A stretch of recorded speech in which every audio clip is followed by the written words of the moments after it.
So there is almost universal opposition to the formation of the European Super Football League. It is obvious that it's all about money. The region of £3.5 billion to be shared by the founding 12 Super League clubs. That is in the region of £250 million for each club.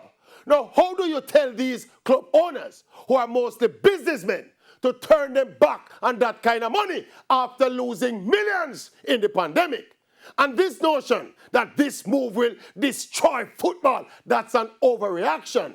The proposal is that the Super League clubs will still play in the domestic leagues, the EPL, La Liga, Serie A, etc. It is UEFA who are chucking badness, promising to kick the clubs out of the domestic leagues and to ban players from international tournaments such as the European Championships and the World Cup. And look, UEFA, with the backing of FIFA, has all the power, and we understand why they're wielding it. The Super League is effectively threatening their cash cow, the Champions League. But for me, as a football fan, I have no problem with the Super League. Yes, more high-quality football more often.